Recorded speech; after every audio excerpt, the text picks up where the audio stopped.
Hello there YouTube.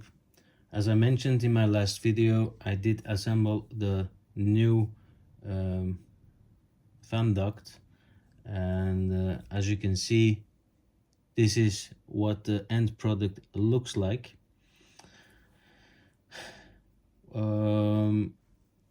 My opinion, it looks a little beefy, but that's because of the Noctua fans that's installed, which makes the whole assembly a little bigger than the original one.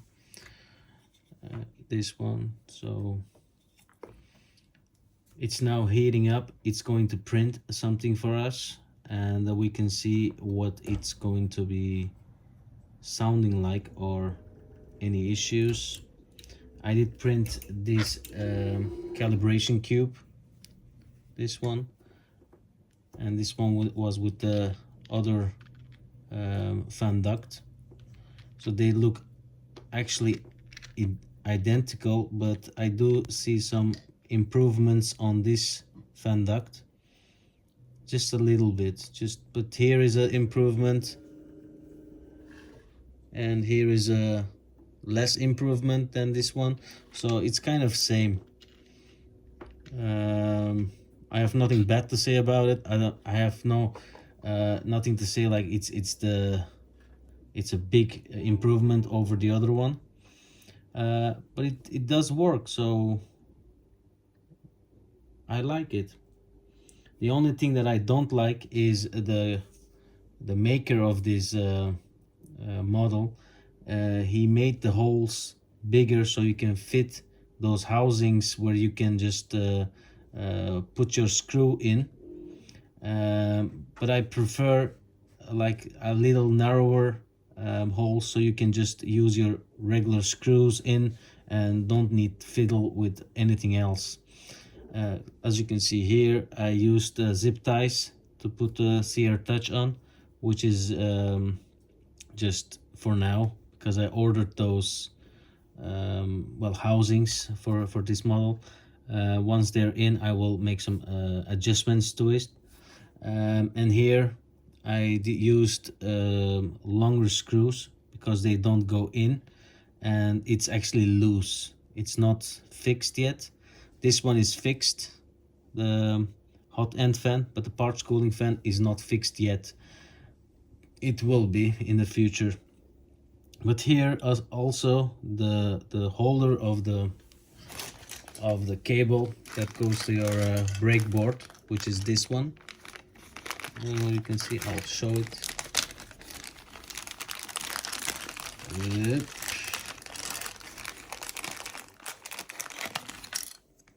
This part, which comes actually here behind it. I didn't fix this neither, not at the moment, but like this it's also working, just the cable is a little not as secure as you would use this.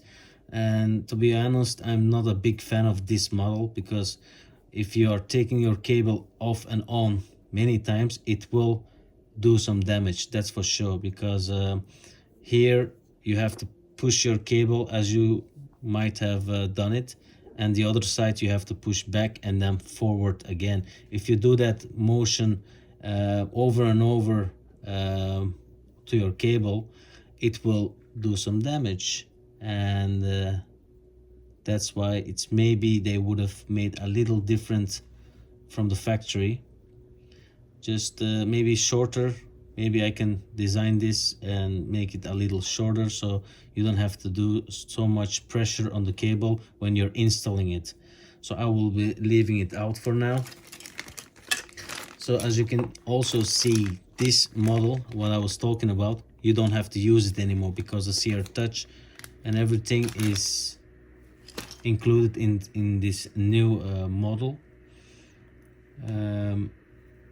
Not much else to say about it. It is working fine, although there is another issue. There's not only one issue, but another issue is with the other models like these. You can adjust the height of the model, because you have the screws here and they come on the right side of your sprite extruder.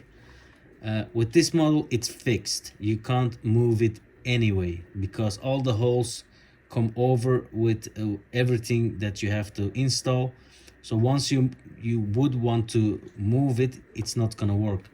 And that brings the issue that you have with the original part, that you won't be able to see your nozzle through this. Just the tiny tip you can see, but I prefer that you will be able to see it. And this one is actually worse than this model because this model is small if you compare it, and this model is just in the length it's larger.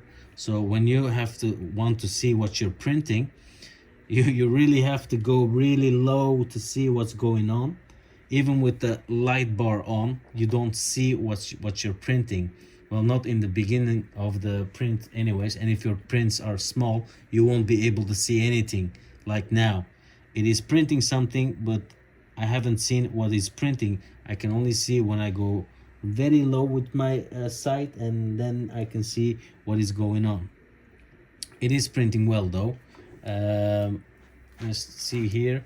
And another mention that I will make a video in the future is that I'm using a professional firmware on my Ender 3 S1, which works really well. It also has this feature built in that when you have to do a mesh on your print bed, it first heats up your print bed before it does the calibration on your print bed. When it's doing the mesh, your print bed actually has to be warm, because if it isn't warm, you will have some well, a little offset. And with this model, you can just I mean, with this firmware, it is built in, so you don't have to first heat it up and then do it. It's working well with this firmware. I'm gonna keep it this way, and this is the latest model of the firmware, which was just 2 days ago out. Hey, you're gonna burn yourself, go away. He loves printing. Besides this firmware, the system is almost completely finished. There is a motherboard fan which is silent. The Meanwhile power supply has a silent fan as well. So this is the noise protection this system is actually making at the moment, which I really like.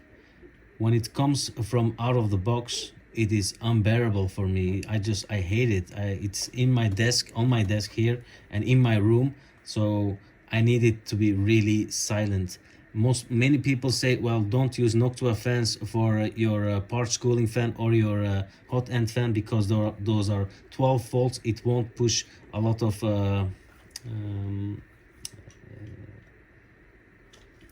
air through the system. I don't agree to that, because when I'm trying out, when I have printed out with this model or with these Noctua fans, which are in parallel at the moment, it is pushing enough air that it is completely fine. I haven't seen any issues with this or with the original one. And if I would have to choose between very loud or this one, Noctuas, I would choose Noctuas any day, anytime. It's just completely acceptable as a printer what it is now. Anyways guys, this was a little longer video. If you like the video, hit the thumbs up. If you don't like the video, hit the thumbs down. If you would like to see more future videos like this in the future, subscribe to my channel and ring the bell, and you will see. Thanks for watching. Bye.